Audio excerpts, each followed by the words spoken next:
Months ago, I made a video in which I determined which original Ratchet Clank game was truly the hardest to 100%. Anyone that's ever played these games, however, knew the franchise didn't end there. And when you've got sales numbers like these, who can really blame them? Now, given the fact that we're far into the future, I thought it only right that we tackle the Future series of games. Get it? Because we're in the future? Waffling aside, there's really only one question we're looking to answer.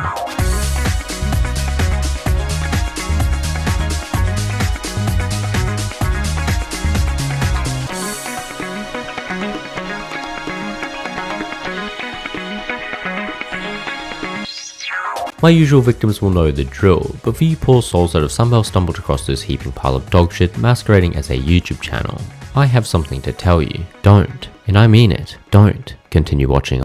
I'd venture once again start in the capital of nepotism, Metropolis, where despite its tightening chokehold on the universe's stock market, can't seem to regulate its own traffic. Granted, we chose not to follow them anyway, as we look to set a new world record in the category shortest game ever made.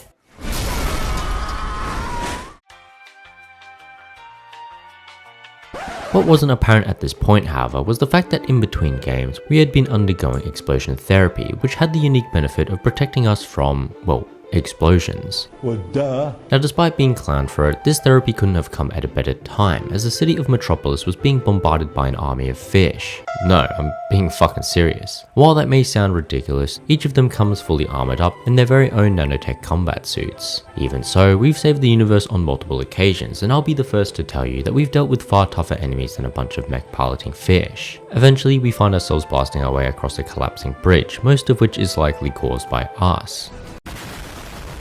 Ignoring our need for demolition, we tank yet another explosion before being introduced to every gamer's worst nightmare: motion controls. Having been the world champion of Wii Sports for over a decade though, we had no problem weaving this rush hour traffic. This seemed to be the least of our worries, however, as upon landing, we're immediately dogpiled by more soldiers and forced into our first grind rail segment. These sections can either be some of the hardest or easiest depending on the obstacles present, and as you'd expect from a prologue, this one wasn't too bad, spearheaded by the fact that this battleship never once thought to shoot all three of his lasers at the same time. Alas, our triumphant grinding was all in vain as we were momentarily surrounded by the four fishmen of mediocrity. If that wasn't embarrassing enough, we then meet the man who's supposed to be terrorizing the universe, and honestly,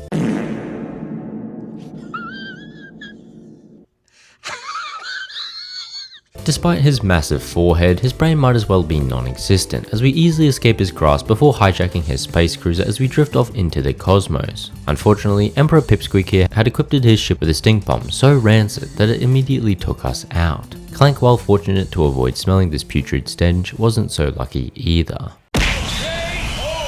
The venom in this punch had naturally taken to Clank's brain as he started to have schizophrenic visions regarding small AI robots. Having learnt of his ability to lucid dream, Clank is awoken by us on a mysterious planet known as Cobalia. Considering we're stuck on an unknown planet, we look to follow the first steps in every survival guide: annihilate the local wildlife by any means possible. This not only establishes our place at the top of the food chain, but it also results in us upgrading our combustor for the first time. Upgrading weapons is a staple of the series by this point, but it does open up the opportunity to discuss what exactly is required to 100% this game. Leveling our weapons to their max Omega levels is one thing, but on top of that, we'll need to obtain all 32 gold bolts, collect all 13 Rhino parts, complete challenge mode and all arena challenges, as well as earn all 55 skill points. On our journey, we stumble across a new resource called Raritanium, and using it, we're able to further upgrade our weapons. For now though, our focus remained solely on making sure the wildlife of this planet was utterly and entirely extinct, as we blasted everything from newborn offspring to colossal slugs, which for whatever reason had its very own health bar. Following its eventual defeat, we strolled into our first spaceport where we did a quick checkup on our explosive resistance before meeting the only guy outside of a costume party to ever wear an eye patch for cosmetic purposes. He agrees to help us get off this dead-end planet, but only if we're able to restore his aeroplane jelly-making factory to full working force. With no other choice, we're forced to take his request, but not before showing him how we truly feel about this whole situation. Granted, that whole sentence was written out of pure cope for what may go down as one of the dumbest deaths in Ratchet Clank history. Ignoring the blatant career-ending move, we enter the jelly factory where we get to play around with the Gelinator, a device that seemingly never runs out of jelly despite us shooting out copious amounts of it to springboard off. Thankfully for us, the only other life form present in this factory seems to be more interested in getting their asses spanked than eating us, making for a rather tame experience overall. Having gotten his jelly factory back in working order, we're not only awarded with a free Uber ride to a planet of our choice, but also our first golden bolt. Apparently this many benefits was too much for the system to handle, as it promptly gave us the middle finger and crashed. Hello? What the fuck just happened? Undeterred, we relaunched the game and got straight back to annihilating the colossal leviathans plaguing this domain. Doing so earned us our first skill point, which is achieved by vanquishing every single floating slug on this planet. Better yet, it seems as though the smuggler had some rather satanic fantasies regarding the souls of these leviathans and was therefore willing to pay us handsomely for them. Having pulled off the biggest scam in galactic history, we wasted no time in putting this scummy money to use as we buy ourselves a new set of clothes. The seller did say that it came with some defensive benefits, but if we're being honest, we bought this mainly for the stylistic upgrade. With our wardrobe upgraded alongside our weapons, we looked to cash in that Uber ride with the smuggler, who despite promising to take us all the way to Stratus City, learnt of our shady dealings with him earlier, resulting in him instantly ejecting us from our seats, resulting in a free fall towards an endless barrage of missiles that we barely avoided. Having taken yet another explosion directly to the forehead, we once again land without a single injury as we look to decimate every mech-covered fish in sight. It's here in Stratus City, however, where Emperor Pipsqueak seems to have improved his army, as we now have to deal with whole-ass tanks. Unbeknownst to him, however, we also gained access to one of the strongest devices in the history of the franchise, the Groovatron.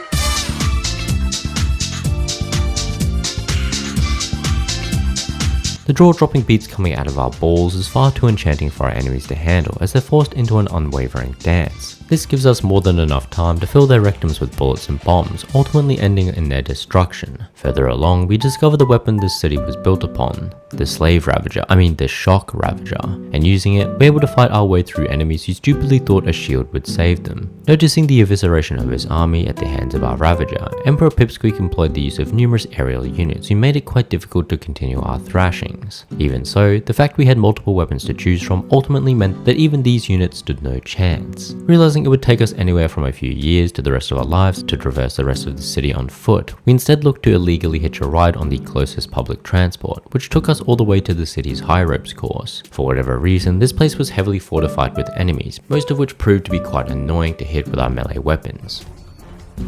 You're a donut! You're so stupid! This pathetic display was so shocking to Clank's system that he once again began to hallucinate about these small creatures and the desire to lure us into their dungeon. To make matters even stranger, Clank mysteriously shits out some wings, which we begin to use without ever considering the possibility that they were purely cosmetic in nature. With no real purpose of our own, we follow the mysterious circles produced by these figments of Clank's imagination until we arrive at the Hall of Knowledge. Now, ignoring the fact that this hall has far more water than knowledge, we swiftly navigate the waters that not only house a whole universe's supply of mines, but also these massive jellyfish. Believe it or not, these were the only defensive obstacles guarding the map room, which tells of a planet said to house an endless supply of magic mushrooms. Overcome with intrigue, we wasted no time setting the coordinates for this mysterious planet, although it wouldn't take us long to realize that it had been entirely abandoned. Disappointed, it became our goal to figure out what exactly happened here, with the only clue being tied to this broken down space vessel. Unfortunately, the technology used by this ship was so advanced that the only way in which we could repair it was to find the exact 6 parts missing. By some miracle though, it seems as though these parts just so happened to be located within a 100-meter radius of the ship itself. Outside of purging the only lifeforms to keep this planet's ecosystem in check, we also engaged in our very first Clank-only section. Ratchet might have fancy guns, but Clank here has learnt how to slow down time, making dealing with any enemy a complete joke. Not only that, but he somehow managed to manifest his imaginary friends into his own yes-man army, and with their help, he's able to manipulate objects and levitate across gaps with ease. As I was saying, we're now able to levitate across. You're not that guy, pal, trust me. You're not that guy. With another few deaths added to our counter, we finished collecting the rest of the flight components, meaning we could finally restore power to the ship, only for it to immediately start talking. Thanks for repairing me. What the hell is even that? Talking ships were the least of our problems, however, as we're made aware of the fact that should we wish to pilot her, we'd have to take part in some flying lessons. The first one wasn't too bad, as Aphelion here provides us with plenty of health, although knowing we could perish at any moment did make us reconsider the rating we'd be giving following these lessons. Having passed the flying test with flying colours, we land on planet Mukau, which is known to have the most dogshit weather year round. Alongside this miserable weather were some rather annoying enemies, particularly these shocking nut crushers whose main purpose was to jump scare the shit out of us. Shit! The remaining enemies couldn't stand up to our new tornado launcher, and before long, we'd ended up at the main spectacle of this entire planet, the arena battles. Unfortunately, because of our shitty excuse for a costume, we're thrown into the arena as punishment as we're forced to fight through wave after wave of complete fodder. The large majority of the enemies present in these challenges die extremely fast, and even though there's a quote-unquote boss battle, he was obliterated within seconds himself. Having become the new champion of the arena, we're forced to listen as Quark admits to us that he got absolutely manhandled by the most basic of enemies. Realizing we'd be better off with a blind caterpillar as a teammate, we collect our new helipods before trying our hand at a few more of these challenges. Most of them were simple enough, but there were a few that, should you attempt them at this point, would immediately diagnose you as brain dead. With the humbling of a lifetime behind us, we moved on over to the other side of this planet, where we looked to take on Pipsqueak's Trial of Terrors. Now, as intimidating as this whole thing sounds, the hardest part was getting off this Ferris wheel. I mean, just look at the views. Along the way, we picked up another golden bolt, as well as some dusty old shoes that help us mimic a speedrunner's movements. It's also along this path where we discover our first holoplan piece, which when completed, acts as the blueprint for one of the universe's strongest weapons. Sadly, that's about all we can get done on this planet at this point, so off we went back to our ship, where we were interrupted by one of the best ad pitches the universe has ever seen. All for a tidy salary and competitive benefits package. If we weren't the main opposition of said ad, I most likely would have been tempted. Stupidly though, Pipsqueak here didn't think we'd ever watch his lame ass ads, and because of this, he told us exactly where he'd stashed his life savings. Like a dung beetle to shit, before you could blink, we were landing at the Apogee space station, where we ran into a familiar face. The smuggler here is once again gatekeeping, requiring us to siphon a few more Leviathan souls from these floating space slugs. Considering we'd faced a good few enemies earlier on, I went into this with a whole lot of confidence. At least that was the case until I realized we'd have about 5mm to move around on. Along the way, we also made sure to pick up this lone golden bolt before returning to the smuggler with the rest of the Leviathan souls. He lets us use his escape pod in return as we made our way over to this space station, where it seemed the only prerequisite for working here was to have unbelievable platforming skills. Nerd. Safe to say, we definitely wouldn't be working here. As you can imagine, the Pipsqueak wasn't dumb enough to leave his life savings unguarded, as we're met with defensive systems that do an incredible amount of damage. Holy look at all this damage! Alas, we were determined to steal that money, although upon reaching the safe hold, we learned that we're not the only ones with this goal in mind. With our life hanging in the balance, we looked to make a deal with this trio of idiots who were searching for a particular device. They mentioned how this device could imbue an infinite amount of knowledge into the wearer's head, and while it sounded ridiculous, we had no choice but to follow them to Ardolus, where it was said to be. What they had failed to mention, however, was that this also happened to be the Space Pirates' stronghold, a note that would have been helpful before we started blowing the shit out of their base. As you can imagine, the pirates weren't too happy seeing this happen, and before we knew it, we were being rushed by a dozen enemies at any given time. Granted, our upgraded weapons were more than enough to deal with them, as we ziplined our way into the pirates' treasure safe. Before we're able to steal anything, however, Captain Slag demonstrates his immense sense of smell, despite having no distinguishable nose, leading to us having to be bailed out by a new love interest distraction. Under the guise of a stink bomb, we're able to fight our way through the rest of the pirate base, taking our ball shooting commanders along the way. We might not have found the item we were looking for here, but we did find an artifact which portrayed a rather peculiar planet. With no other leads to go off, we reluctantly tracked a course for this planet, but not before having to complete another space battle segment. The general idea when it comes to these missions is to never stop moving. The moment you do, you're getting blasted to shit by the countless lasers and missile blasts. The other question left to be answered is, where the fuck were we supposed to land? Landing in straight lava would be one thing, but if we're being honest, dive bombing into the heart of a battlefield all while being shot down by missiles wasn't much better. Upon landing, we're forced into a grueling gauntlet of battles where we have to face wave after wave of enemies, some of which are quite annoying to deal with. Just the sheer number of enemies alone and the widespread of them make it almost impossible to avoid ship damage throughout the entire fight. It's more of an endurance battle than anything else, although luckily there is an ammo station halfway through the area, which we can use to restock not only on our ammo, but health as well, as using these vendors will heal us back to full HP. After a few close calls, we did manage to get past this onslaught of enemies and reach the planet's spaceport. We meet with the king of prow gouging once again, who requests a whopping 5,000 bolts for a second-hand gyrocycle. With the whole spaceport choosing to ignore this blatant daylight robbery, we had no choice but to pay his ridiculous fee. At least we got to mimic Super Monkey Ball for a while as we zoomed from tube to tube, dodging fire traps along the way. Towards the end of the track, we meet back up with the 3 swashbucklers as we find what seems to be an old abandoned cinema. And let's just say, there was a very good reason for it to be abandoned.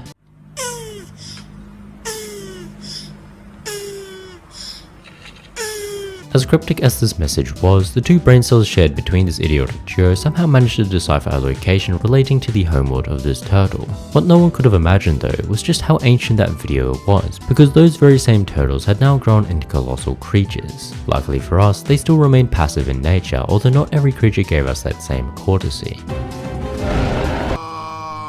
Okay, we are cooked. These Gunthers are the Leviathan class enemies on this planet, and boy are they tanky. The good news is that they are extremely slow, making it easy enough to avoid their attacks. After slaying a good few of them and collecting their souls, we're able to return them to the smuggler, who somehow manages to be everywhere we are. He hands us the decryptor, which we use to activate the light pads across the planet's surface. With our wings in action, we're able to fly our way over to the other side of the planet, where we pick up one of the strongest weapons in the entire game. Using it, we blast our way towards an underground research lab where we meet with one of our old friends. The plumber here tells us that this was an old Lombax training facility that ultimately got destroyed following the banishment of the Lombaxes. But before we're even able to ask why, he flushes himself down the toilet as we're contacted by Captain Quark, who is once again begging for us to come to his rescue. Considering how terrified he seemed to be, we made sure to take our time exploring the rest of Sargasso, which saw us landing on the backs of these turtles, obliterating the rest of the Leviathans for their souls, as well as entering ourselves into the Darwin Awards.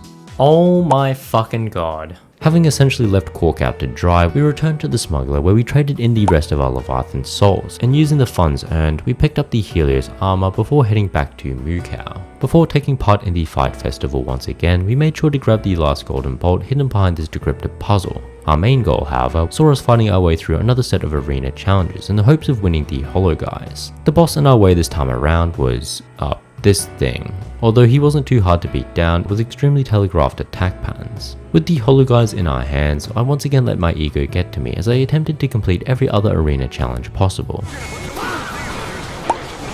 With our ego in the dumps, the only chance we had at redemption was to locate the Ara supercomputer, as it was said to have the power to erase the memories of everyone present at the arena that day. Thankfully, it seems as though this supercomputer was located back at the pirate stronghold, and with the Holo Guys now in our possession, we had no problems twerking our ass to gain access to confidential areas. What did he say?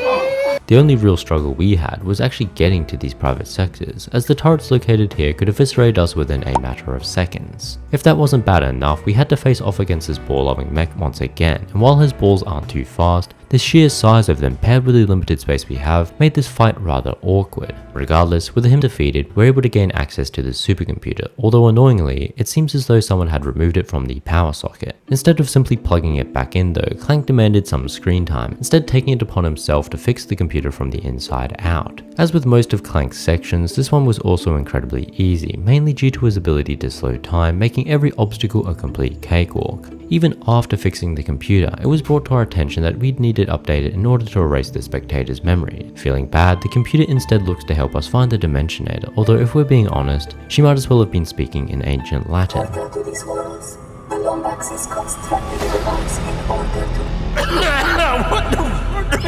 To make matters worse, Clank was also experiencing a disturbing vision regarding our crush. Considering our poor track record with women, it was only right that we'd attempt to rescue our new crush who had been imprisoned on planet Visceron. With our stress levels at an all-time high, it was only a matter of time before we'd crack, taking it out on Clank and his schizophrenic visions. Why? Because your imaginary friends told you so?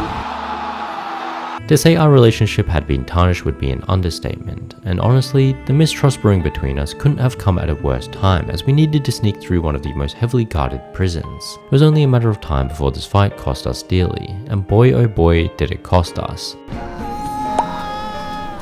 As you can imagine, trying to break someone out of prison isn't the easiest feat to complete. The enemies present here are some of the toughest we've faced so far, and considering the amount of damage they do, it was imperative that we were on our A game. We're in the scrap compressor. We'll meet up with you once In what can only be described as a miracle, however, we somehow managed to free Talluin from the clutches of this train. As we were making our triumphant escape though, we're told by Quark that he had stolen the coordinates of the planet which was said to house the Dimensionator. The only problem with this information was the fact that we had to fly directly into a black hole to reach it. We weren't the only ones having a bad time though, as Kochu City was in the middle of a bombardment from the space pirates. This unfortunately made things more difficult for us as we had to fight through wave after wave of these idiots. The main struggle however came in the form of this planet's boss. The fight opens up on a grind rail segment, which isn't too hard. The main concern though is any damage taken here carries on over to the fight itself, which is an absolute clusterfuck of an experience. Not only does this rat bastard crowd our limited space with rockets, but the moment you drop to the ground, you're bum rushed by a million roller dudes. Most of the fight I had no idea what I was even aiming at, as it seemed like only certain areas of his body were susceptible to damage. This was by far the toughest boss we'd faced so far, although it was worth it, as we're graced by the device so many sought to possess. Speaking of which, it seems Captain Slag here had been studying up on battle royale tactics as he quite literally third parties us here before stealing the Dimensionator for himself. Fortunately, Clank had managed to shove a tracking device up Rusty Pete's ass while he was captured, ultimately leading us right to Slag's fleet. This also meant we had the element of surprise when raiding the fleet, and you can bet your sweet ass we used that to our advantage. 2 seconds later. So that was a fucking lie. Eventually, we came across the epicenter of this whole area, and it's here where I cooked up a strategy so ingenious. The developers had to include a countermeasure. So if I just put this turret here and then what, like run behind the cut? Wait, what? Wait, where's the bridge gone? With our bitch-made playstyle out of commission, it seems we had no choice but to face this challenge head on. Alright, maybe there's another way. The main challenge here is just managing the number of enemies that begin to swarm around you. The 4 swabs at the end are particularly dangerous as their attacks literally 2-hit us at this point in the game. Captain Slag in comparison was a complete cakewalk, and upon his defeat we get an Oscar-worthy performance from Pete.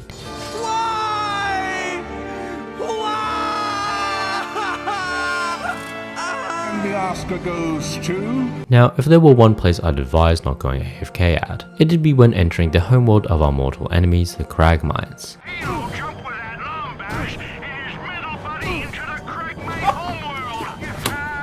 Alas, even with half our health, it was time to show this absolute fodder what it really means to be the main protagonist of a legendary franchise. If I'm being honest, the fact that there's an ammo vendor behind this area makes this whole gauntlet fight far too easy, as anytime we're in some danger, we can quickly scoot over to the vendor to heal up completely. After a grueling battle of endurance, wits and determination, we witness what may be the most embarrassing display of power yet.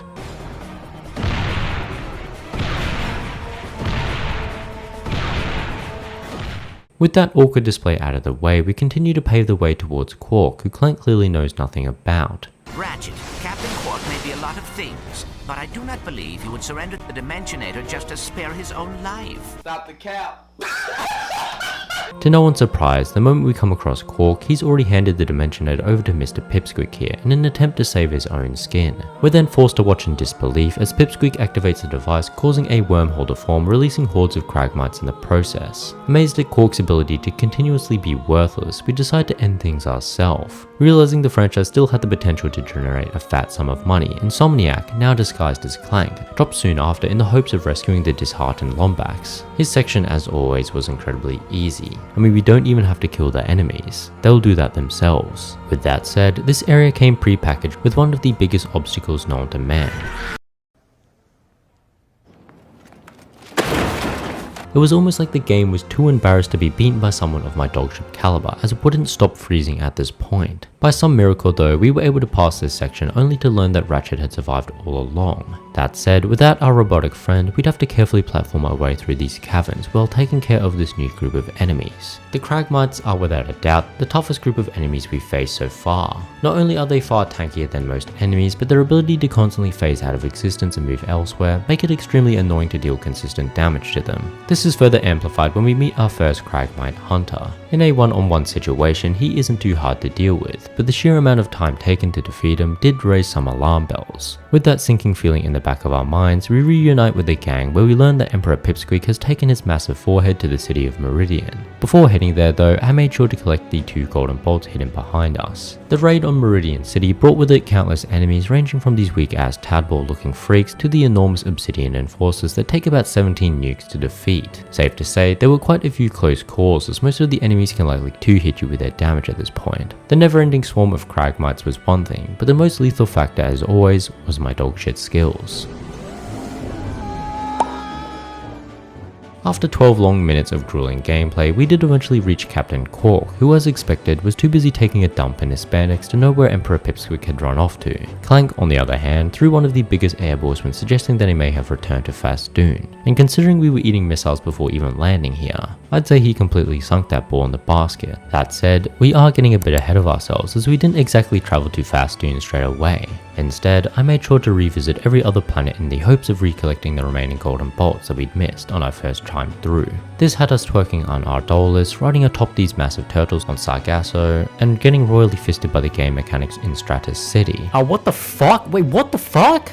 What I haven't mentioned is the fact that I was also looking to complete a few skill points while revisiting these planets. These range from committing mass robot genocide to making a large group of enemies twerk for us before blasting them with a turret. Before long, we'd collected our last golden bolt, meaning we could finally return to descending upon Fastoon. It seems as though Emperor Pipsqueak had mobilized the remainder of his Cragmite army here, as there honestly seemed to be no end to them. Due to the sheer number of them and the majority of them being extremely tanky, ammo conservation became our number one concern. It honestly felt like I was unloading multiple weapons worth of clips into the same few enemies, only to get 2 hit in the end. We faced wave after wave after wave of these Cragmites, and when you thought it was over, another wave would spawn in. If nothing else, at least it provided good XP for our weapons, which by this point were mostly maxed out at their version 5 counterparts. During this clusterfuck of a final battle, we somehow managed to grab the final golden bolt, earning us the respective skill point, which ironically enough gave us the boost we needed to push through the final obstacle. This was it, teaming up with this band of misfits,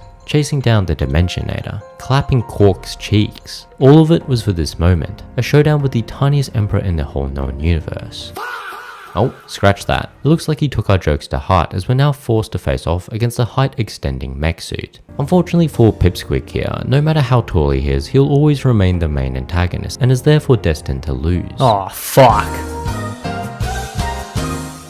In all seriousness though, this final boss fight was surprisingly difficult, at least comparatively to the rest of the boss fights we'd had so far. His first phase isn't too bad, although he is extremely tanky, requiring us to use a good portion of our ammo supplies just to make it to the second phase. It's here where the battle really begins though, as not only does Pipsqueak here gain a whole new arsenal of new moves, he oftentimes layers them on top of each other, making avoiding damage less likely than taking a lightning strike straight to the nutsack. This laser beam attack in particular was my kryptonite, as it seemed hell-bent on eviscerating any credibility I had left. With another few deaths added to the death count, I thought it was about time we switched up our strategy, with my main priority being to shut down that laser beam / missile combo, and that's when it hit me. There's no possible way Pipsqueak could launch that combo if he was twerking for us. And just like that, the Groovatron abuse strategy was born. Using it, we're able to put Pipsqueak down for good, saving the galaxy in the process. With the power of plot armor on our side, we miraculously escape the jaws of death as we reunite with the whole gang back on Fastoon.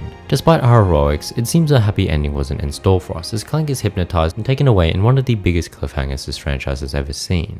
As saddening as it was to lose our main sidekick, we had other issues to attend to, namely how we were going to manage our weapon levels and complete the rest of the skill points. If only there were an application that could help us manage our workload in these types of situations. Oh wait, there is. Odoo makes managing even the most complex projects a complete breeze, and under their one app free for life offer, you could start managing your projects for free with unlimited hosting and support. Odoo offers a clean and comprehensive Kanban view designed to highlight and monitor the progress of all your tasks at once. Better yet, these tasks can be updated in real time, simply by dragging and dropping them. The mind-blowing tech doesn't stop there though, as we continue on to the Gantt view, where we're able to manage task deadlines with ease. Finally, you can group these tasks into batches, allowing for efficient and quick actions to be made. Alongside this, you can set milestones, track costs and revenue, create subtasks, and even organize activities like meetings, calls, and to-do lists with other team members. I know this already sounds too good to be true, but what if I told you that there's even more? The freshly released Odoo 19 brings with it new functional task templates to speed up task creation, task auto planning to help allow for flexible working hours, and simple yet effective drag and drop calendar placements to help plan and track existing tasks. I didn't realize it was possible to be a jack of all trades as well as a master of all, yet Odoo seems to have proven me wrong once again. Not only that, but every app in Odoo is fully integrated with one another, leading to the seamless transfer of information and less overall stress for you. If you did decide that you wanted to access all of Odoo's apps, you can start managing your business easier for just 34.40 AUD per user per month. Well, What are you waiting for? Go to the link in the description below to try out Odoo for yourself. Thanks again to Odoo for sponsoring today's video. And now for something completely different.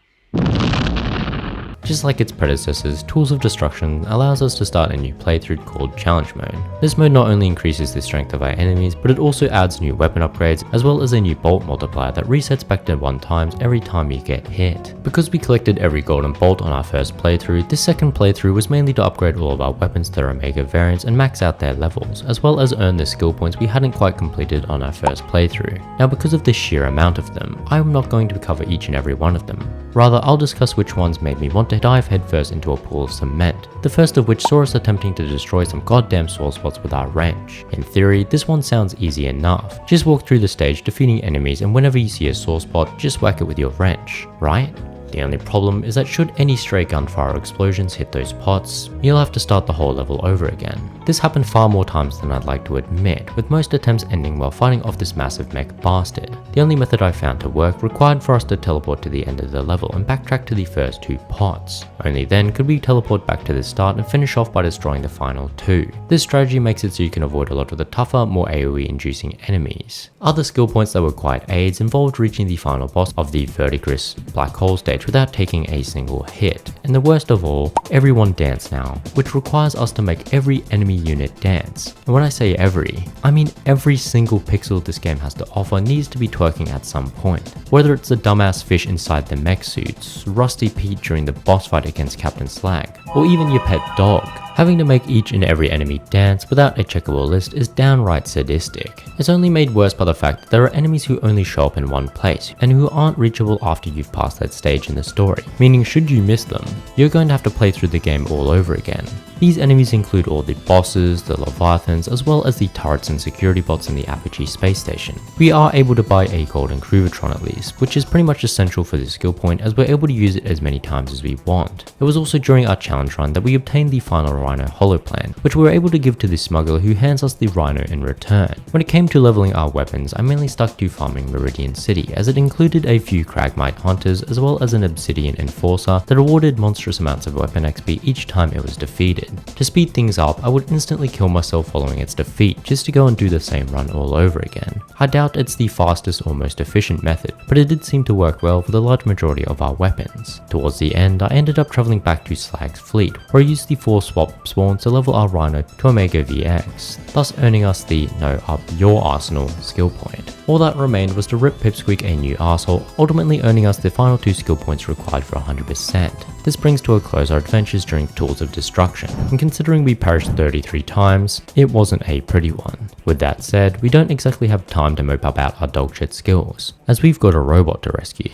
Or at least that's what I would have said had we not been distracted for a whole year at the prospect of infinite wealth. See, following Clank's abduction, we'd gotten rather close with Taluin, who'd brought to our attention the infamous pirate Captain Armstrong Arswater, who despite his unfortunate name, was said to be the richest pirate to sail the toilet bowl seas. Given our love for money and adventure, it shouldn't come as a surprise to learn that we immediately intercepted the pirate fleet of Sprocket, Arswater's first mate. Although surprisingly, the first pirate we run into is one we know very well. I miss you too, Rusty Pete. It would seem Rusty Pete here hadn't coped too well with the loss of his captain, as he's taken up ventriloquism in the year that he's been gone. Regardless, his actions result in us being discovered, although luckily, the combined IQ between these 3 pirates matches that of a cheese toastie, as following our capture, we're chucked into his cannon that merely flings us to a neighbouring ship. Surprisingly, we start this game with a good selection of weapons, most of which are already leveled to their V3 versions. This makes the art of clapping cheeks almost elementary, as we wiped the floor with this pathetic pirate fleet. Before long, we were launching our way towards the command post, where we'd surely find information regarding Arswater's stash of treasure. Wait, what? Somehow we seem to have been captured a second time, yet once again it seems as though these dumbass pirates hadn't realised that shooting us out of cannons wasn't exactly a viable method of execution. Even so, with the help of Rusty Pete here, our trajectory does get changed to Hulafar Island, which I've got to say is quite the bizarre island. I only say that because upon waking up on said island, we start envisioning Clank floating above us, when in reality, we're most likely suffering from a nasty concussion. To make matters worse, we seem to have lost all of our weapons, albeit we did manage to hold on to not only our grav boots, but our wrench as well, 2 items that were mandatory in finding the entrance to this village. Plot armor is a beautiful thing. In an even more unbelievable twist, the first person we meet at this village just so happens to be the local sex worker who has unfortunately been struggling to find new clients due to the island supply beacon being severely damaged. With Clank still freshly in our minds, we agreed to help repair the supply beacon in the hopes that we'll be able to use it to communicate with him. Before any of that though, we had to make sure that the villagers roaming the area knew their place in the food chain. Following this clear display of abuse, we run into yet another familiar face, who by this point might as well be our very own personal stalker. I mean, why in the fuck is this guy even here? Like, this is just some dead island, no? Ignoring the potential stalker for now, we get to work fixing the numerous turbines located around the island. That said, you've really got to question why things like saw blades and time steam valves even exist on these goddamn turbines. But if there's one thing it does confirm, it's that the leader of this village doesn't give two shits about health and safety regulations. Thankfully, we're seasoned veterans at this point in our adventure, meaning we had no real struggles while fixing this set of turbines. Doing this once could be written off as a mistake, but doing it twice, now that's a self-diagnosed case of brain damage. Having added 2 completely unnecessary deaths to our death count, I thought it best to find a safer, more reliable method of reaching the remaining turbines. This took the form of an intense grind rail section which had us avoiding electrical gears and whatever the fuck this was supposed to be. Turning this last screw opened up the sacred door to the comms unit, where we reunited with our favourite adult performer. He introduces us to the Obsidian Eye, a telescope said to have the power to find a needle in a haystack. Unfortunately, it couldn't really help us, as Clank wasn't anywhere near a haystack, but there was a silver lining. See, Captain Arsewater had apparently been a regular client of our new friend here, meaning he'd heard all about his hidden loot. Granted, we couldn't reach this area without some help, and despite not trusting Pete completely, we had no choice but to listen to him narrate his own journey as we somersault our way through the toilet bowl seas. Having thrown up our last 4 meals onto the ship, we wasted no time disembarking at what I can only imagine are the caverns in which Arsewater stored all of his adult magazines. Now, as spooky as this area would like you to think it is, there are quite literally no enemies for us to fight on the way to Arsewater's corpse. There are a few groupings of indestructible bats, but as long as you're not trying to have sexual intercourse with them, you shouldn't have a problem. What?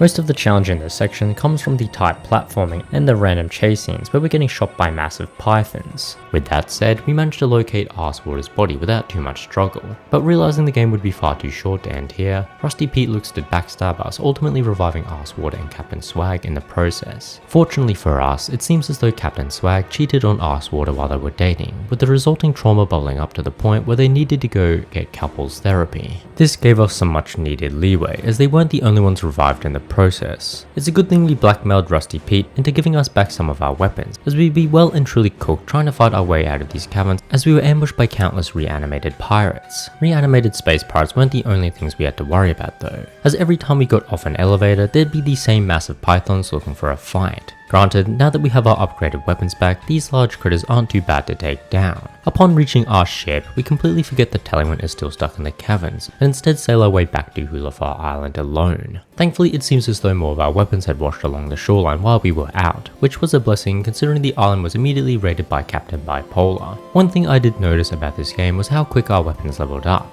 Although considering the game's overall length, it makes sense that these weapons would level up quickly. This gauntlet was surprisingly challenging all things considered, mainly due to the vast amounts of enemies present. I'd oftentimes find myself running out of ammo towards the latter half of the fight, and the constant green hue didn't exactly help when looking to avoid the cannonballs being fired at us. While all of this was happening, the villagers had been preparing an ancient weapon, said to have the power to repel even the gods. Although upon seeing it, oh my god, bro. Oh, hell no, man. What the fuck? The idea here is to blast this ship's cannons, which would have been far easier if we didn't have the lost souls of our ex-girlfriends still haunting us. If that wasn't harrowing enough, there's a whole ass second wave of enemies, with these ones being far tougher to defeat. Reanimated pirates is one thing, but where the fuck did this mech come from? It legitimately looks like it crawled its way out of the seas below and felt so left out that it just started fighting as well. Complaining aside, we once again have to man the turrets, fight off our ex-girlfriend's souls, as well as blast the remaining cannons just to get them to leave us alone. Now while we may have survived this battle, there was no way in hell we were surviving this next one. Ratchet, come in. I was able to boost back to the island alone. Guess I know how Clank must feel. To To make matters worse, we looked to brighten the mood with a few jokes, although the cold hard truth we got as a response confirmed they hadn't quite landed. Disappointed, we looked to pursue Captain Bipolar, but with no leads to go off, there really was nothing for us to do apart from stand underneath this random fireball. In some kind of roundabout way, this fireball acted as a metaphor for a light bulb moment in which we cooked up the idea to ask the smuggler for some help. As is the case with every deal with this guy, we're forced to pay a hefty price for his services, although it was definitely worth it as we not only arrived at Arsewater Cove, but we also got a few more of our weapons back. With the prospect of unlimited wealth still up for grabs, we wasted no time intimidating these dumbass doors into letting us through. That ain't no pirate I ever heard of. Be gone, or find your soul plucked from your bones for all eternity. Having been humbled by a door, we had no choice but to trick him into believing we were Arsewater himself. Doing so was going to be no easy feat, however, as we're tasked with proving ourselves in combat. God knows what kind of colossal beast we'll have to fight through. The inside of the camp was much of the same, as we looked to prove to these masks that we were indeed their captain. This involved us crafting drinks despite an unnecessarily cryptic and bizarre fashion, as well as a memory game where we play one of the worst anthems ever concocted.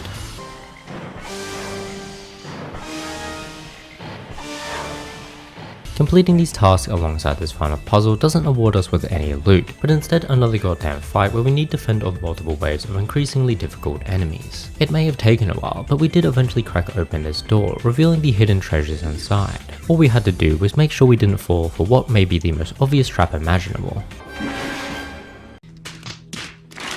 With our IQ well and truly in the negatives at this point, we watch in horror as Captain Bipolar not only reclaims his long lost loot, but also takes our girl for himself. Furious, we fight our way through these underground caves, making sure to convert all our fury and rage into some godlike skills.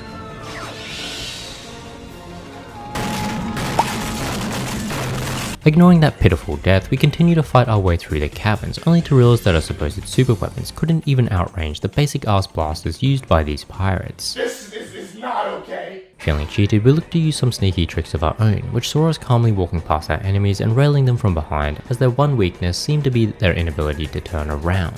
The struggles only looked to continue, as we're ambushed by Sprocket, who smelt as if he had climbed out of a dumpster. Granted, we're not one to shy away from letting him know. The fight itself isn't too bad, although he does call upon a few of his henchmen to shoot out their offspring in an attempt to distract us, although unluckily for him, we were dead set locked onto him. From here, we take the elevator up towards a ground rail that guides us back to the shoreline. Boarding our ship, we buy the Alpha Disruptor from the smuggler before giving chase. Once again, we board Arsewater's pirate fleet, although this time we'll have to constantly deal with him as he floats around from ship to ship. The final battle against him is a rather interesting one, as he starts the fight being completely immune to our damage. It's only after we throw the skulls of his crew onto him that he becomes susceptible to damage, all the while he's throwing out large slashes to the beat of a symphony. Thank God these attacks do barely any damage, as I could not for the life of me dodge them. It was far closer than it needed to be, but we did manage to defeat him on our first attempt. Pete, being the idiot that he is, decides to jump in after him, giving us back the keystone in the process. With Arsewater's loot acquired, it was only right that we return to the Obsidian Eye in an attempt to contact Clank. To everyone's surprise though, this strategy actually worked. Although at the end of the day, it wasn't Clank who drew our attention, but rather a foe that we dearly missed.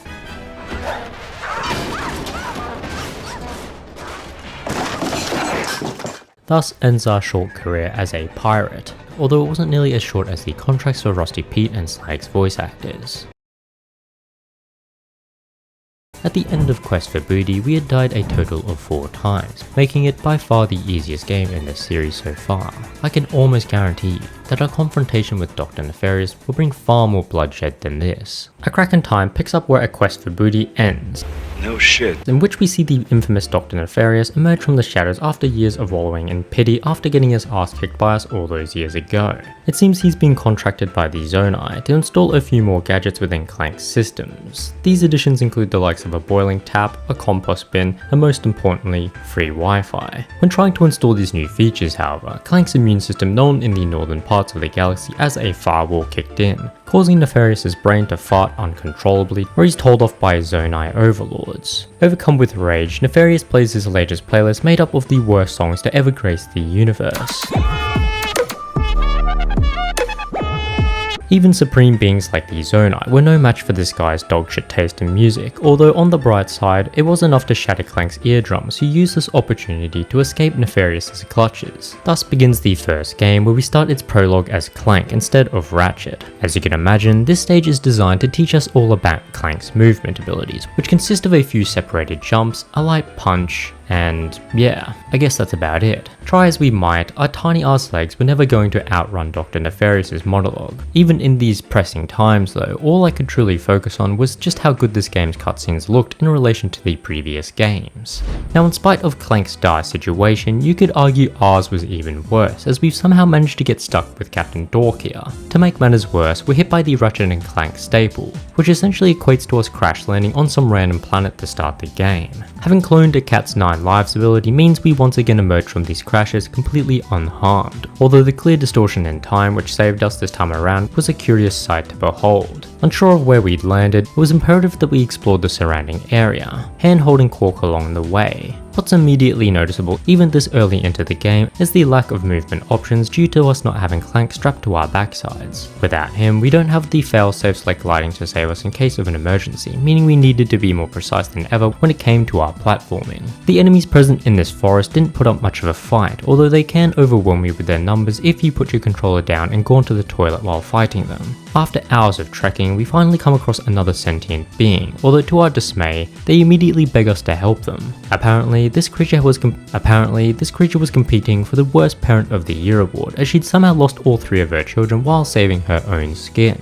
Luckily for her, we needed all the weapon experience we could get, so off we went, farming this absolute fodder while also saving her children in the process. It's here where we get our first Constructor mod, which can be applied to specific weapons to change their mechanics. Alongside this Constructor mod, we also earned our first skill point for destroying 2 enemies with a single bullet, before collecting our first golden bolt as well. Now's as good a time as any to discuss what exactly is required to 100% a Kraken time. As is the case in most Ratchet & Clank games, we'll need to obtain all 40 golden bolts, capture all 40 Zonai, earn all 46 skill points, collect all 10 Rhino holoplans, level every weapon to their max Omega variant, grab all Constructor mods, as well as obtain all armor upgrades. With that massive list in mind, we return to the mother of these children, who as thanks decides to take us to her village. What she hadn't realized when suggesting this was the fact that we were about to rob them blind, starting with this golden bolt. Up next was this trapped Zonai, whose capture somehow resulted in the traps leading up to this cavern becoming even more lethal. Slightly faster traps were soon to be the least of our worries however, as the village was attacked by Nefarious's personal assassin, Lord Lamerson. The fight to follow is our first real taste of combat, as multiple robot variants swarm in on top of us. Thankfully, Lord Lamerson seemed to have brought the weakest of his personnel, as no one here could stand up to our putrid burps of our frog blaster. Fearing for his life, Lamerson hightails it out of here, and with no ship of our own, all we can do unfortunately is watch as they fly off into the galaxy. Or at least that's what you'd think. In reality, should we capture enough of these Zonai, we can then force them to do some manual labor, and in this case, that would see them repairing our ship. With the power of slavery resting under our butt cheeks, we're able to shoot our way into the Phylox sector,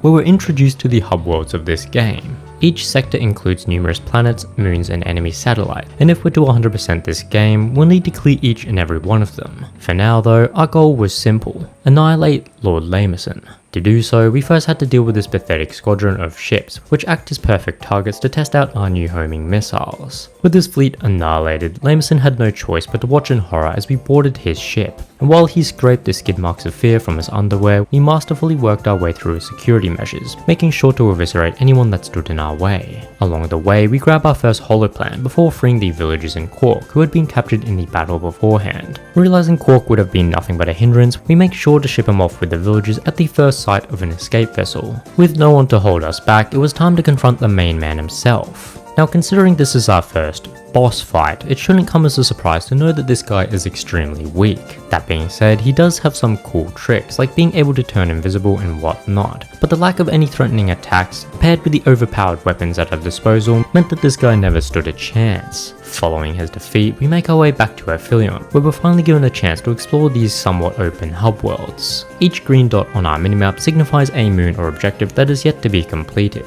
and considering our 100% aspirations, I felt the need to complete as many as possible. The moons in particular can range from fairly simple objectives to rather complex platforming segments that need to be completed should you have any chance of reaching the zonai located on them. There are also a few that just seem to be there to confuse the fuck out of you.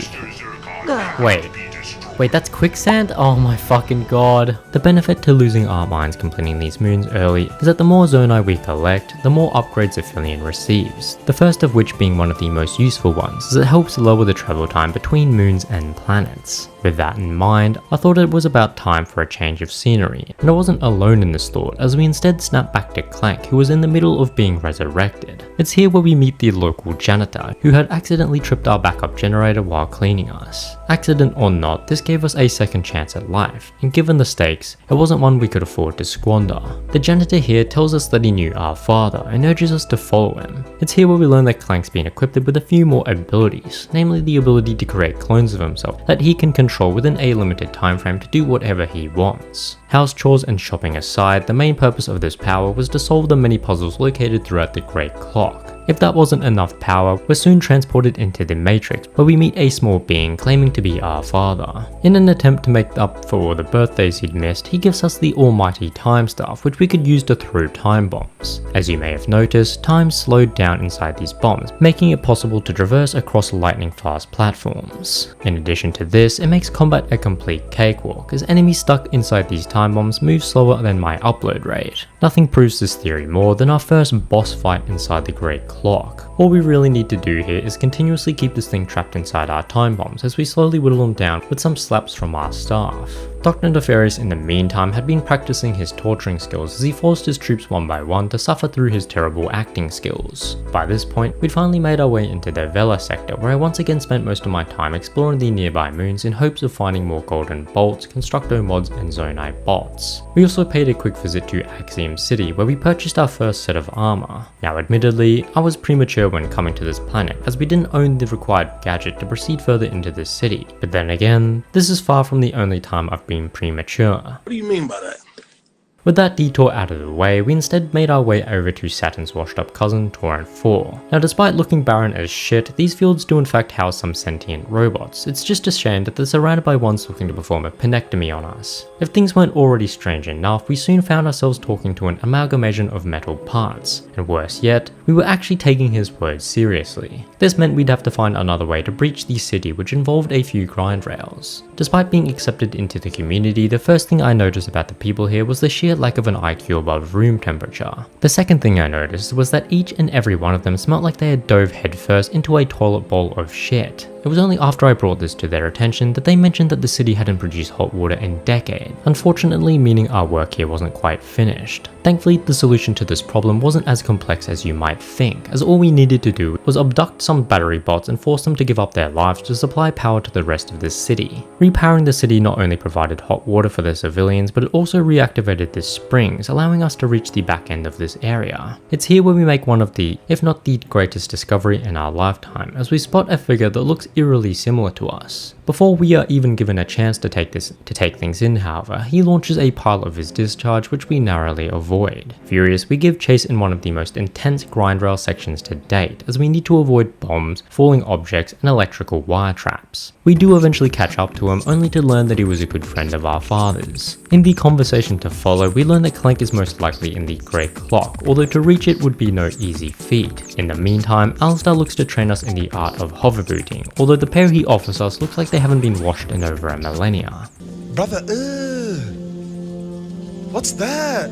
Alas, permanent loss of smell didn't sound too bad if it meant we could zoom around the ground and more importantly, hover in the air. Our lessons end with one last trial lap, which honestly wasn't too bad as the controls are all fairly intuitive, which was a welcome surprise. That said, I wouldn't say our skills were that great just yet. Acquiring the hover boots meant we could now return to specific moons that we couldn't complete before. And it still looks like we can't complete them. What the fuck was that? All joking aside, I spent the next few moments returning to old moons in the hopes of finding hidden items that couldn't be obtained before. Having wasted enough time already, it was finally time to return to Axiom City, where we could now use our hover boots to access the main part of the city.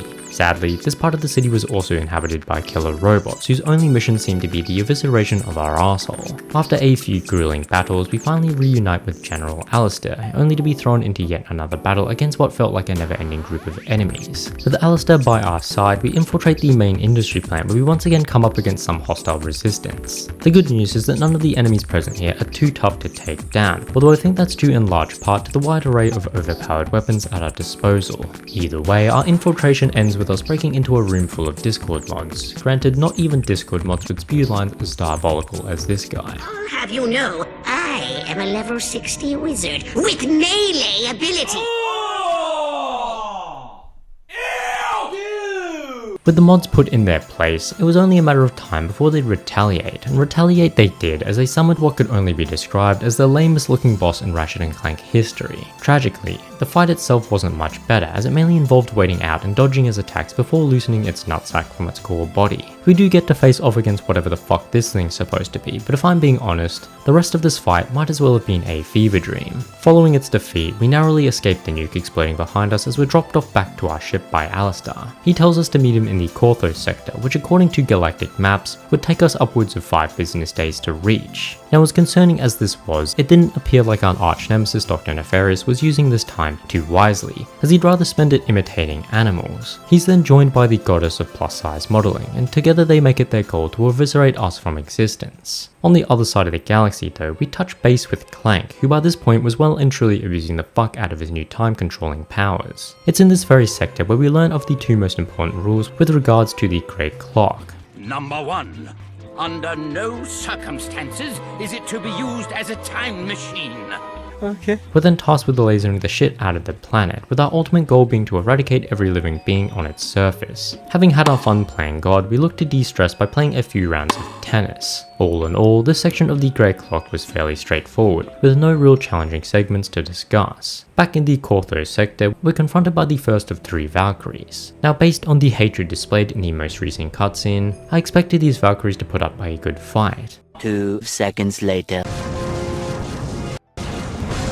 I've never been so wrong in my life. You know the drill by this point. A new sector means more moons to clear out, and as much as I'd like to cope and say they had gotten more difficult to complete, the fact that I was able to walk through most of these enemies with a few burps from my toad here confirmed that we were still undeniably him. Having flown around this sector for a good while, it was undeniable that we'd come across the Agorian Battleplex at some point, which is essentially this game's iteration of the battle arenas of previous entries. We've never been one to back down from a challenge, although calling the Bronze Tournament a challenge would be quite the overstatement. Even the boss hardly puts up a fight, as he couldn't seem to distinguish us from the pools of lava surrounding the arena. With our newly acquired funds, we stopped by the armor vendor where we picked up the Thermoflux armor before making a beeline for Lumos. On paper, this planet isn't too spooky, but upon landing, we learn of the most terrifying enemies to date, Tetramites. Not only are these things invincible, their sole purpose for existing is to feed off the flesh of any living organism, wringing poor victims dry within seconds. Their only weakness is water, which thank god there's plenty of in this first section, although hanging from this pole with a million scarab-like things snipping at our nether regions isn't for the faint-hearted. Having just narrowly avoided what many would consider to be the worst possible way to die, we're immediately thrown into a full-blown war in which we needed to annihilate numerous beast-riding commandos. The silver lining here is that we just picked up the Plasma Striker, which allowed us to zoom in on targets from the next galaxy over. With that said, it did require an overly precise trigger finger, as hitting anything but the weak point might as well have been healing them. It was a tough and drawn out battle, but we did barely manage to hold on as we ended things by clapping the cheeks of a rider who had been twerking for his freedom. All that remained now was... you gotta be fucking kidding me. As if twerking Adorian riders weren't exhausting enough, we now had to deal with 2 Hydra tanks that had just been dropped off on our foreheads. It's a good thing these Hydra tanks were designed in the Stone Ages, as their attack patterns were extremely rudimentary. Even so, following their destruction, we're finally able to rest. What in the fuck is actually going on? If I didn't know any better, I'd think we were stuck in a literal world war, as we'd spent what felt like a whole ass millennia on this one battlefield with no end in sight. With that notion in mind, we made sure to dust off these fighter jets, causing the remaining troops to retreat in fear. Unfortunately, this battle caused some astronomical damage to the homes of many civilians, although it didn't seem like a single one of them truly gave a real fuck. Either way, we're given the Omni Soaker in return for saving their town, which allows us to slurp up any liquid we wish. Sus comments aside, the main fluid we're sucking up is water, which we can then shoot inside these hydro plants. The benefits don't stop there though, as we're also able to suck up this weird honey, which just so happens to be the Tetramite's favourite dish. With that in mind, we can use it as bait to deal with these tentacles. Doing so opens up the path to another Zonai bot, as well as a golden bolt further down the line. By this point, we collected a good few Zonai, meaning Aphelion was only going to get stronger, a fact that was soon proven as we blitzed our way through the Tombly barrier without struggle. Xanathar was a fairly mixed bag in terms of difficulty.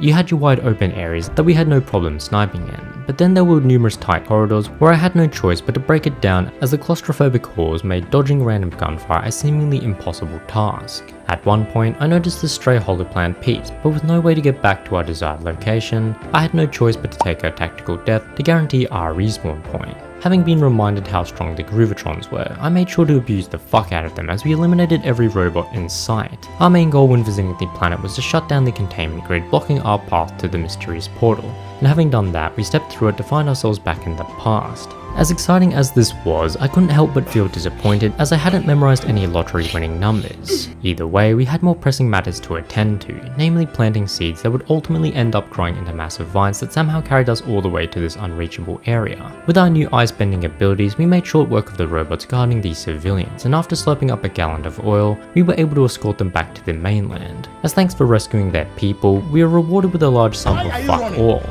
Why are you running? Furious, we made our way back into the past as we looked for a way to crush their spirits. Now, given the fact that they were all nefarious meat riders at this point, defeating him would likely kill two birds with one stone. With that said, just because we're in the past doesn't mean Nefarious isn't without his brain-dead robot army. But as is the case in the present, the enemies in the past couldn't hold a candle to us, and before we knew it, we watched as Nefarious got continuously rage-baited by Corvus, ultimately resulting in his grand escape. In an attempt to end him for good, we drop a grenade on his forehead, only to learn that he'd gone through some explosion therapy himself. As any Time Lord will tell you, interfering with the past in such a way always has its consequences, and in Dr. Nefarious' case, it was having to spend the night with one of the Valkyries. For us, however, it meant the capture of General Alistair. The only downside of this was the fact that he was the only one who knew how to reach Clank, which meant we'd have to formulate yet another rescue plan, which mainly involved destroying everything in our sights. This included Lord Lamerson, who apparently enjoyed getting his ass handed to him so much that he wished to have it done all over again. The challenges to follow had us weaving through a laser circuit, jumping over some more lasers, before moving even more lasers. Fucking hell, they really need to add some variety to their defensive measures. Eventually we got around to freeing the general, although doing so didn't come without its fair share of issues. For one, Alistair's ego couldn't accept the fact that he'd been rescued by us, and in a display of defiance, he refused to move from this elevator. Unfortunately for him, the game's code insisted that he download the flight log data regardless of where he was, and after destroying this gauntlet of enemies, he flew off as if he never threw a temper tantrum in the first place. Before heading off to the Benelia sector, I took it upon myself to revisit old planets and moons in the hopes of collecting the rest of the Zonai. Along the way, we also made sure to pick up any golden bolts that we had missed. As our collectathon continued, Clank seemed to be making decent progress towards the center of the Great Clock. The combat as always was fairly easy, but what became painfully obvious was the fact that my IQ wasn't nearly high enough to figure out some of these puzzles. Through sheer determination alone, we managed to pole vault over this obstacle only to arrive at another mnemonic station. It's in this very scenario where we learned how powerful the plumber really is. I mean, he has no business being inside our brain, let alone being the one to give us life-changing advice. Even so, he gives us a nice boost, which we translate into conquering the rest of this section. Back with Ratchet, we're once again ambushed by yet another Valkyrie as we enter this new sector, and much like her sister, she goes down quite easily. From here, we continue to visit some moons, collect some golden bolts, get stuck in a fucking platform with which we're forced to die, and my favourite of all, phasing through said platform altogether.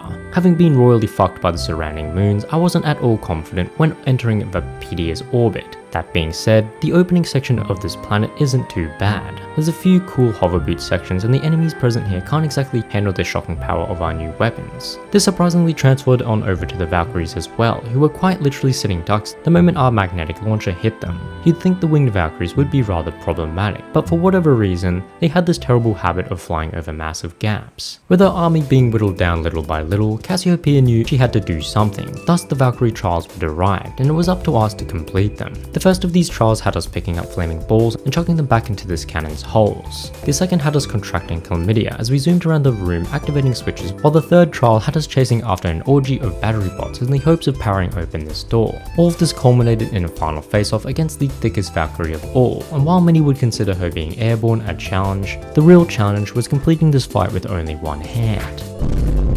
With her defeated, we get drilled by General Alistair, who seemed salty he didn't get to have a shot at the Valkyries himself. Annoyed, he suggests using the time controlling capabilities of the Great Clock to rewind to the point before we defeated her. But as Clank reiterated, some risks just aren't worth taking. With so much on our minds, I decided to revisit a few planets in the hopes of completing their skill points. This saw us vandalizing this nice village, decimating everyone's luggage at the airport so that it won't arrive with them, as well as losing our minds as we spent a few centuries tracking down hidden boxes in the Krell Canyon. Our adventures weren't without misfortune, however, as we not only got crushed by this food processor, but we also got our asses kicked thinking we were all that in the arena challenges. Ironically enough, it was only after these deaths that our mind finally cleared, and we realized that Clank was wrong all along. If we used the time machine to our advantage, every lottery in the universe would be at our mercy.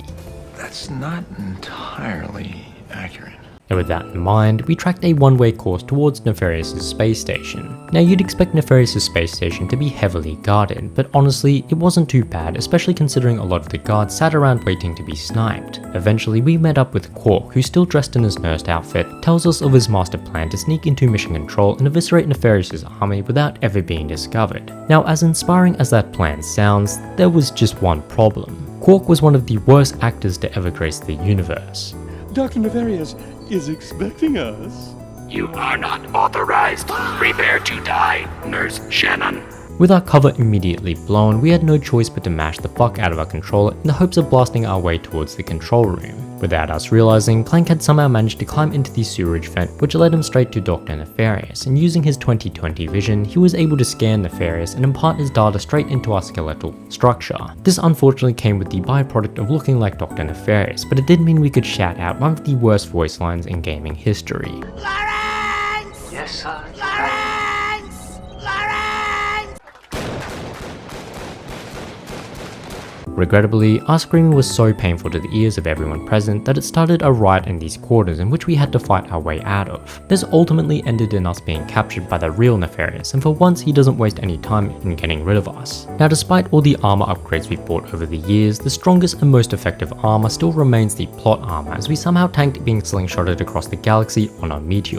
One thing led to another, and before we knew it, we were stuck in yet another chaotic battlefield against Agorian troops who honestly gave a fuck ton of weapon XP. This ultimately led to a fight against the commander of the army, who honestly was a complete joke. It's also here where we find our last Rhino 5 holoplan, and after returning to the smuggler in Axiom City, we're given the Rhino 5 as a reward. With this super powered weapon in our hands, we look to tackle the Corvus sector, where we demonstrate once again just how dogshit our platforming skills are.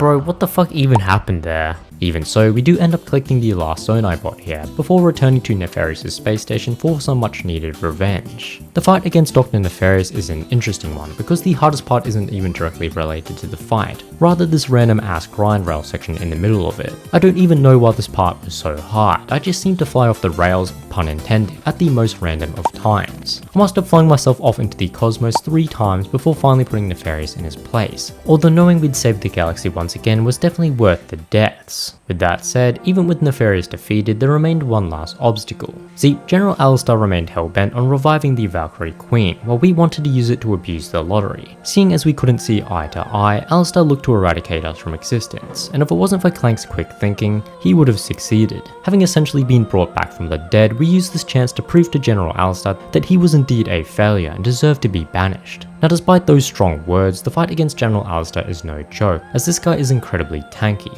His only shortcomings, strangely enough, are his attacks, as they're not nearly as threatening as you'd think. Having exhausted our entire arsenal on this guy's forehead, we do eventually take him down, although unfortunately, the collateral damage resulting from our fight had caused the clock to overheat. With the end of the franchise upon us, Insomniac once again came to the rescue. Disguised once again as General Alistair, they were able to pull out some absolute BS where the clock's handle could be replaced by a simple Omni-wrench, ultimately stopping the collapse of time itself. The game ends with us dropping the whole Caretaker of Time role onto this poor janitor bot as we fly off into the cosmos once again. Now, unlike Tools of Destruction, we didn't immediately jump into challenge mode, as I figured most of these skill points would be far easier to collect on our current playthrough. Again, because of the sheer number of them, I'm not going to discuss every skill point, rather the ones that gave me the most struggle. And ironically enough, the hardest ones all seem to stem from Battleplex challenges, the worst of which requiring us to complete falls without taking a single hit. It didn't matter what strategy I used, I just couldn't get past the fact that a random bullet could spawn inside my asshole and ruin everything.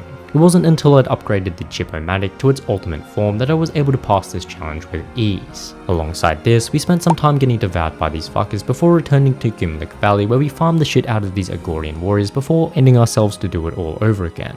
This was by far the quickest way to level up our weapons to their max level, as these warriors gave an ungodly amount of weapon XP. With all of our weapons at max level, all that remained was to clap Alistair's cheeks once again.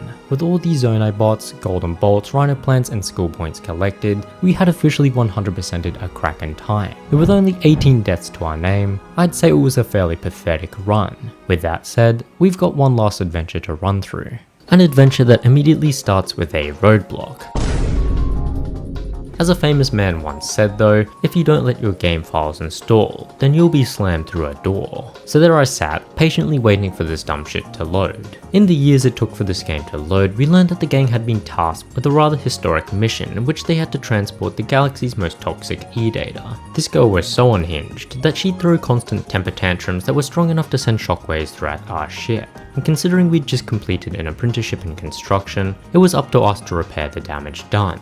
As competent as we were, however, we couldn't manage this type of workload alone, meaning we had to wake up the gang in the only way we saw fit. With the gang awake, we could now focus on making our way towards the main source of our problems, Vendra Prog. Thankfully, she's been contained in a force field that's said to be impenetrable, and despite her seduction attempts, we calmly managed to lock her back in place. Despite all that, it just so happened that her brother had hired a group of mercenaries with the sole purpose of rescuing Vendra. The idea of failing our very first escort mission didn't exactly sit quite well with us, as we did everything in our power to return to the ship. Although even after entering it, it didn't seem like the game had any intention of letting us succeed. With otherworldly forces to deal with alongside these new crocodile gangsters, you could say our work was cut out for us, especially since we'd for whatever reason downgraded back to 2 basic ass weapons. Even so, we utilised our weapons to perfection, ultimately wiping the floor with the crocs out of water. Unfortunately, it seems our efforts were in vain, as Vendra had somehow already been freed from the force field, which was said to be impenetrable. So that was a fucking lie. To make matters worse, our gang had apparently thought that they were the main characters, which stupidly ended in them getting captured. The good news, however, is that we were the main character, and with plot armor on our side, anything was possible. Having been caught in Vendra's ultimate ability, we're forced to watch in horror as these 2 idiotic robots are obliterated before our very eyes. As saddening as their passing was, they really only had themselves to blame, and with that thought in our mind, our focus turned to getting revenge on the Prog siblings. First things first though, we had to jump our way across these conveniently placed gravity pads, which led us straight to an enemy vessel. With our main ship blown to smithereens, we had no choice but to hitch a ride on the ship, although concerningly, we had no idea where it would lead. Truthfully though, it didn't matter where we landed, as we'd realised we'd left our whole toolkit back on the ship. Depressed, it wasn't until Talywin promised to buy us another set that we felt eager enough to explore this mysterious planet, which was far harder than I initially thought, as all I could do in this moment was marvel at how sexy this game looked. Glazing aside, we platformed our way through the local area while narrowly avoiding the magnitude 8 earthquakes. Eventually, we stumbled across a loser getting bullied by some thugs, and while we couldn't care less about the situation, I could tell the nerd was holding onto something intriguing. As expected, upon saving him, he handed over the grav tether, which can be used to create grav streams. Not only do these allow us to move around the planet with ease, they also provide some of the best elevator music the universe has to offer.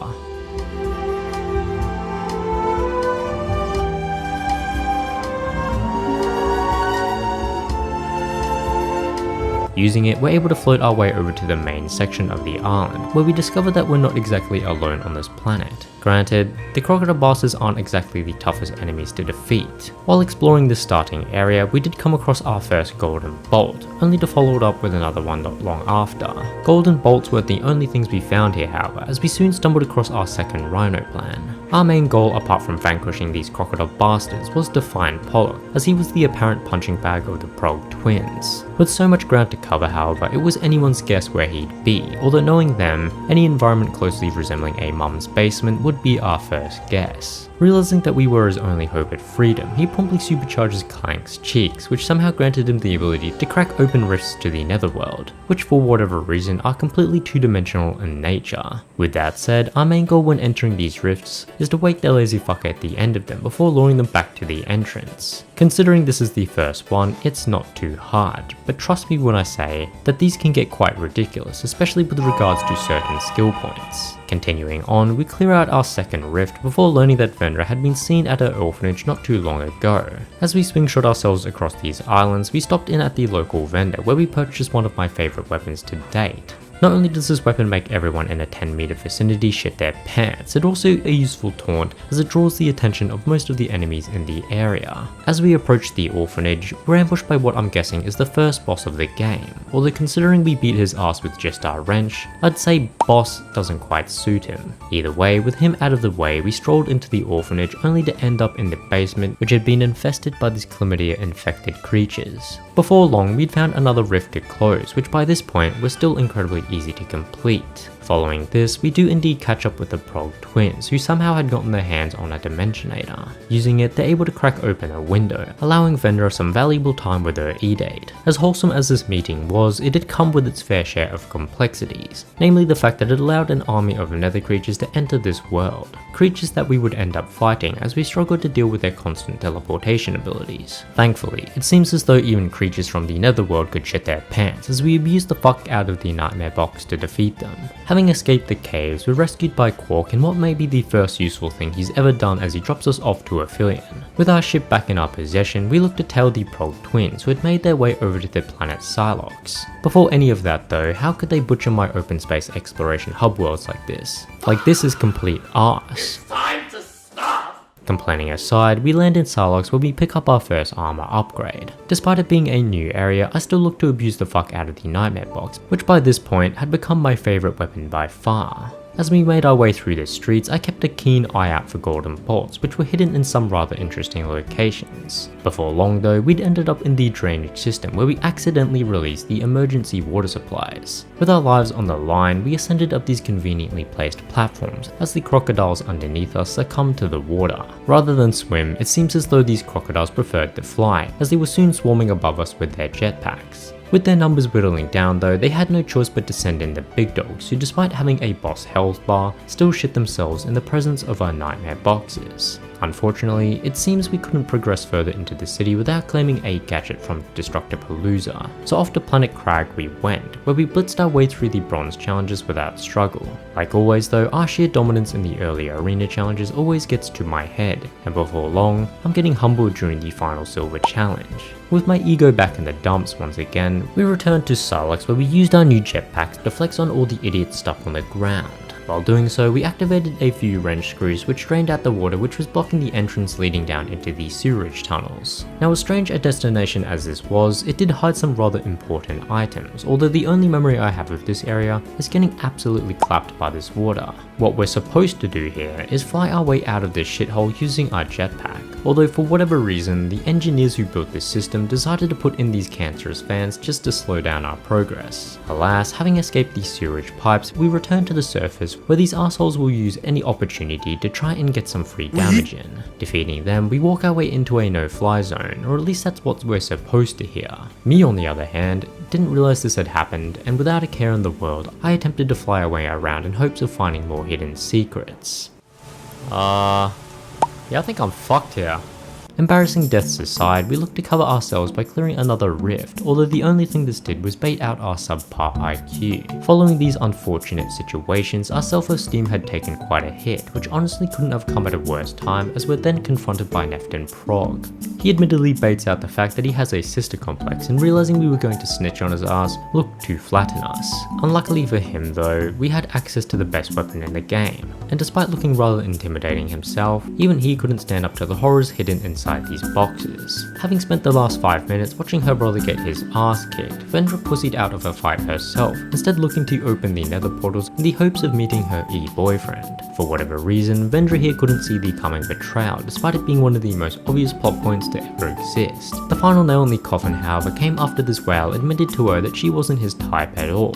Thankfully, the breakdown of this relationship gave us enough time to retreat back to our ship, although we made sure to aura farm just enough to re-establish ourselves as the main character. With another whale terrorizing the universe, there was only one solution, and awkwardly, it required the help of Neftin Prog. He supposedly had a base located on a planet called Thram, although the only person we seemed to find here was our very own stalker. He once again tasked us with the collection of some monster horns, but what he forgot to tell us was that they belonged to some abnormally large creatures, and while they're a sight for sore eyes, they too were no match for our nightmare boxes. I feel like you guys are seeing a trend here. It wasn't long before the ecosystem of this planet was on its last legs, as we plastered anything that moved. With 10 horns in hand, we exchanged them for a pair of hover boots, which allowed us to reach the deeper parts of the jungle. With that said, there was an even better reward, although it required the complete extinction of these massive creatures. After obtaining another 30 horns, our stalker here lets us refuel at his petrol station, thus giving us complete freedom to roam the skies of this jungle. It's only after we get access to the jetpack that we're able to reach certain areas like this Rhino Holoplan, but more importantly, a few of the golden bolts. While exploring the surrounding areas, we also managed to stumble across the smuggler's dumbass parrot, although it was clear that the smuggler couldn't give two shits about him, as our reward for rescuing him only amounted to a few thousand bolts. In the end though, our main goal for coming here was to locate Prog's hidden hideout, which was something we achieved by complete accident. What was even more surprising, however, was just how well Prog was able to disguise himself, as we spent an awkwardly long time knocking on this door, not realizing he was behind us the entire time. After making our way inside, we learned that Prog here couldn't care less about his sister, and instead wished to visit the museum on Igliak, as he had never been before. Unfortunately, he need our help to get in, as the chaos caused by his sister had resulted in them getting lifelong bans. Feeling sorry for him, we agreed to help him sneak in, but not before we found every key part to unlocking this safe. We also made sure to grab any remaining golden bolts while we were here, as the last thing we wanted to do was to contract a virus from the supposed life-threatening leeches that lived here. Having collected the final key piece, we're able to return to the smuggler, who warns us about the disappointment waiting inside the safe. Not wanting to believe him, we move over to the safe only to be immediately disappointed with its contents. It took an unbelievable amount of self-restraint to not obliterate this dumbass plumber on the spot. And noticing his life hanging in the balance, he promised to build us an otherworldly weapon, as long as we found the blueprints for him. In an attempt to blow off some steam, we made our way back to the battle arena, where we eviscerated the silver tournament's boss. From here, we spent some time earning a few of the skill points tied with these arena challenges, which saw us beating the Progbot without taking any damage, as well as embarrassing a whole unit of enemies as we turned them into snowmen. Considering we were in the completionist mood, following the domination we just displayed, we made our way back to Silence, where we got far too cocky attempting to fly above this water. Furious, we engaged in some light demolition, before spending a whole hour century hunting down some goddamn mirrors in what I can only imagine was some saddest idea of fun. We finished up by flying through the sewerage section without refueling, meaning it was finally time to revisit this museum. What I hadn't realized before coming here though was that this museum featured interactive experiences, namely killer robots that wanted you dead. Also, I'm not sure what this tourbot has been smoking, but there's no shot you can see these fucking turtles from space. And are so big, they can be seen from space. Stop the cap. Despite this, we were thoroughly enjoying this experience to the point where we'd completely forgot about helping Neftin Prog sneak in. It was only after we discovered a replica Dimensionator that we truly understood why Neftin had asked us to explore the museum. As thanks for such a great experience, however, we just decided to let him have it, as there were more pressing matters to attend to. It seems the Purple Whale knew the Dimensionator was here, as he conducted a full-on raid of Meridian City. What he hadn't realized, however, was the fact that we'd just purchased the Nether Beast, meaning his army was getting bodied by its very own kind. In between the cannibalistic fighting segments, we made sure to pick up our final golden bolt, as well as the final rhino piece as well. All that remained now was to defeat this whale, although first we had to dodge some peak hour traffic. Having earned yet another skill point on our first attempt, our confidence going into this final battle was sky high, a factor that wasn't at all required as this boss battle was laughably easy. The only attack of his that I found somewhat hard was this massive slash attack, and I'm just going to cope and say the hitboxes are massive to the point where you can get caught despite jumping at what I thought was the perfect time. In between each phase, we're required to enter a few rifts in an attempt to free Vendra, and while these were certainly the hardest so far, it never got to the point where we struggled to pass them. Seeing as we were beating this thing's non-existent ass with its own kind, the game had to start pulling some absolute bullshit to make this fight seem harder than it truly was. Even so, we ended what may go down as the shortest invasion in galactic history, as we ended up clapping Mr. I here. With him down for the count, this gives Neftin just enough time to open up a wormhole to the pits of hell, ultimately banishing him back to where he came from. Having felt bad for lying to us, Neftin agrees to turn himself in, and despite Vendra's insistence that they did nothing wrong, we had been filming this entire playthrough as evidence. The game ends with us being bummed out, as once again, we're unable to use the Dimensionator to find the rest of our kind. Although considering this cheeky move pulled by Clank, who knows what the future holds. Before starting challenge mode this time around, I decided to cash in the Plumber's Promise, which resulted in us obtaining the Rhino for the 27th time. Tragically, the Rhino was completely worthless when it came to completing the toughest skill points this game had to offer, as they were directly related to the Rift puzzles. For each of these puzzles, there are 3 skill points, a time related one, a damage related one in which we're not allowed to take any damage, and most concerningly, ones that require you to beat each puzzle in a limited number of moves. For the most part, the damageless runs were easy enough, and the large majority of the time ones followed this trend as well. Where it got ridiculous, however, was when we're given 10 moves to complete a whole ass puzzle. This is made even worse when you realize that certain challenges give you absolutely zero leeway, meaning one wrong movement and you're back to the drawing board. I don't even want to know how many times I failed these rift challenges while going for these skill points, but I know for a fact that it was far more than the total number of times I died playing through the game's story. Outside of these skill points, the remaining ones weren't too bad.